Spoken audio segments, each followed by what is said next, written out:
Hello friends, இன்னைக்கு நம்ம cook with குட்டிலிங்க ரொம்ப ட்ரெண்டிங்காக இருக்க ஒரு சால்னா பொடி மினி இட்லி தான் பார்க்க போகிறோங்க. அது எப்படி செய்யுதுன்னு பார்க்கலாங்க. குழந்தைங்களுக்கு ரொம்ப பிடிச்சதாக இருக்குங்க.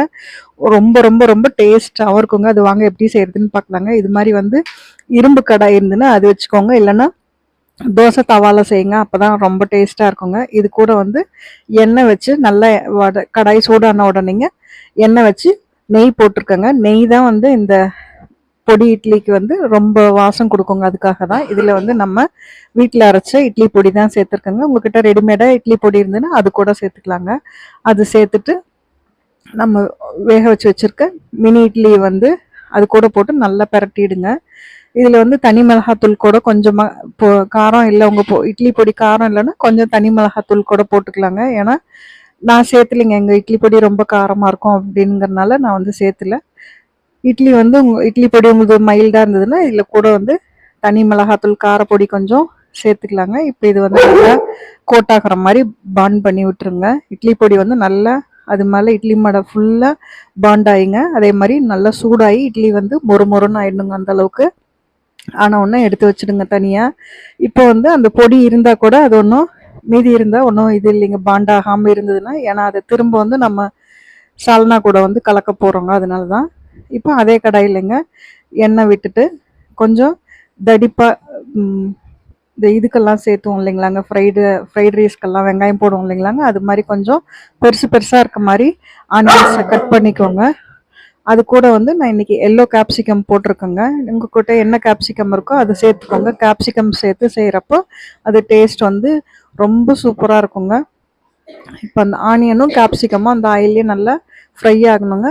இந்த ஆனியன்ஸுக்கும் கேப்சிகமுக்கு மட்டும் தேவையான உப்பு சேர்த்துக்கிட்டாங்க. ஒரு பச்சை மிளகா கீரி போட்டிருக்கேங்க. ஒரே ஒரு தக்காளி கொஞ்சம் ஸ்கொயராக கட் பண்ணி போட்டிருக்கேங்க. இது ரொம்ப வதங்கக்கூடாதுங்க. ஆனியன் கேப்சிகம் தக்காளி இது எதுவுமே ரொம்ப வணங்காமல் இருந்தால் தான் ஃபைனலாக அந்த டேஸ்ட் சூப்பராக இருக்குங்க.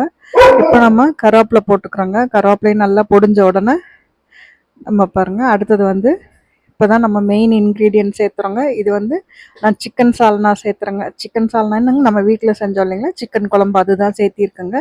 உங்ககிட்ட வெஜ்ஜி சால்னா இருந்தால் கூட அது கூட சேர்த்துக்கோங்க.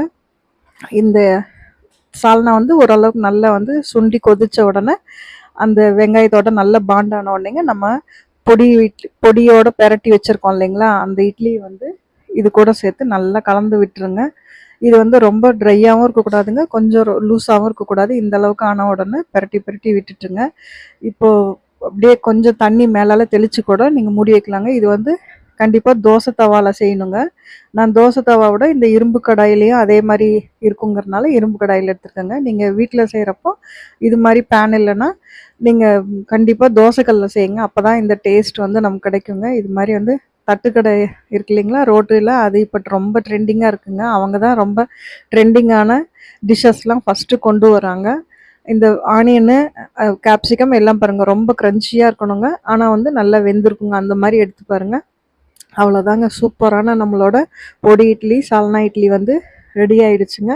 இது நீங்கள் குட்டீஸ்க்கு செஞ்சு கொடுங்க பாருங்கள். அப்புறம் இதே தான் வேணும்னு கேட்பாங்க. ஒரு மழை சமயத்தில் கூட இது மாதிரி செஞ்சு ஈவினிங் ஸ்நாக்காக கூட சாப்பிட்லாங்க. அவ்வளோ டேஸ்ட்டாக இருக்குங்க. ரெசிபி பிடிச்சுன்னா சேவ் பண்ணிட்டு ட்ரை பண்ணுங்கள். ஃப்ரெண்ட்ஸ்க்கும் ஷேர் பண்ணுங்கள். தேங்க்யூ.